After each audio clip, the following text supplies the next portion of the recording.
புதுக்கோட்டையை அடுத்த கட்டியாவயல் பகுதியைச் சேர்ந்தவர் கலைவாணி. இவர் நேற்று இரவு இருசக்கர வாகனத்தில் சென்று கொண்டிருந்த போது பின்னால் இருசக்கர வாகனத்தில் வந்த மர்ம நபர்கள் கலைவாணி கழுத்தில் இருந்த 7 பவுண்ட் தங்க சங்கிலியை பறித்து சென்றனர்.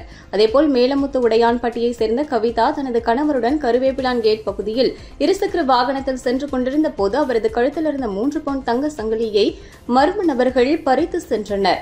புதுக்கோட்டையில் நேற்றிரவு ஒரே நாளில் 2 இடங்களில் நடந்த இந்த செயின் பறிப்பு சம்பவம் பொதுமக்களிடம் பெரும் பரபரப்பை ஏற்படுத்தியது. இதையடுத்து பாதிக்கப்பட்ட இருவரும் திருக்கோணம் காவல் நிலையத்தில் புகார் அளித்தனர். புகாரின் பேரில் போலீசார் வழக்கு பதிவு செய்து விசாரணை மேற்கொண்டனர். அப்போது புதுக்கோட்டை மாவட்டம் கீரனூர் அருகே இருசக்கர வாகனத்தில் சென்ற 2 பேர் கீழே விழுந்து பலத்த காயம் அடைந்தவர்களை 108 ஆம்புலன்ஸ் மூலம் அப்பகுதி பொதுமக்கள் புதுக்கோட்டை அரசு மருத்துவக் கல்லூரி மருத்துவமனைக்கு சிகிச்சைக்காக அனுப்பி வைத்தனர்.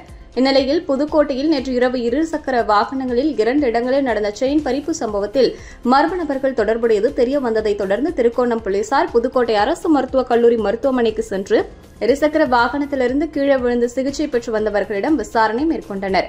அப்போது அவர்கள் போலீசாரிடம் முன்னுக்கு முரணான பதில் அளித்ததால் அவர்கள் மேல் சந்தேகமடைந்த போலீசார் அவர்களிடம் நடத்திய தீவிர விசாரணையில் ஒருவர் கடலூர் மாவட்டம் தண்டைக்காரன் குப்பத்தைச் சேர்ந்த விக்னேஷ் வயது 21 என்பதும் மற்றொருவர் தஞ்சாவூர் மாவட்டம் மேட்டுப்பட்டி கலர் தெருவை சேர்ந்த கொடியரசன் வயது 31 என்பதும் இவர்கள் இருவரும் தான் புதுக்கோட்டை கட்டியாவயல் பகுதியிலும் மற்றும் கருவேப்பிலான் கேட் பகுதிகளும் 2 பெண்களிடமிருந்து செயினை பறித்துக் கொண்டு சென்றபோது கீழே விழுந்து விபத்துக்குள்ளானது தெரியவந்தது.